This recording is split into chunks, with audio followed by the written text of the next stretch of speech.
Ya, Kartanegara. Kita simak. Ya, saya tadi berjumpa sama Bapak Presiden terpilih Bapak Prabowo, dan saya kan udah biasa bersilaturahmi, berdiskusi sama Bapak Prabowo. Jadi tadi kami diskusi saja. Nah, bedanya hari ini saya cuma pakai baju coklat, itu aja. Ya. Hah? Kenapa berubah, Mbak? Apa itu? Diskusinya bahas apa sih, Pak?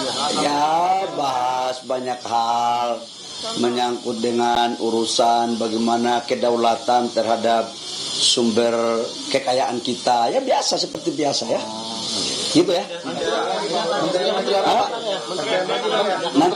Nanti aja, nanti diumumkan oleh Bapak Presiden. Ya, tidak jauh-jauh dari apa yang sudah saya lakukan selama hampir 5 tahun ini ya.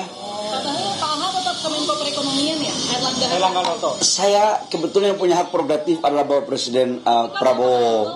Masa kader-kadernya nggak lapor ke Bapak? Saya sekalipun Ketua Golkar sudah menyerahkan sepenuhnya kepada Pak Prabowo yang punya hak prerogatif. Apapun yang diputuskan, Partai Golkar akan menghormati dan menjalankan. Pak, golongannya paling banyak ya Pak, ada 7 orang ya Pak. Saya malah belum tahu itu. Kamu kok lebih duluan tahu ya? Udah kali.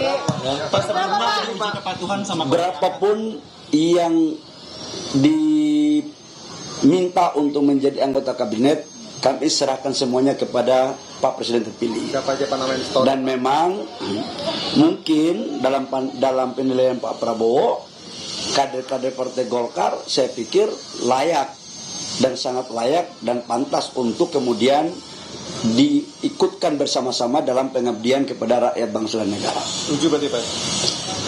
Semuanya kita serahkan kepada Bapak Presiden Prabowo, ya. Siapa aja Pak? Ya, Namanya gitu ya. Tadi di dalam ada siapa aja Pak selain Pak Prabowo? Pak? Ada Mas Gibran ya Pak? Caimin ya. Ada Pak, ada Mas Oh, Gibran? saya berdua aja sama Pak Prabowo. Diskusinya kayak gimana sih Pak? Satu-satu ya? Saya makan kue tadi, jadi tahu juga. Ya, gitu ya. Makasih ya.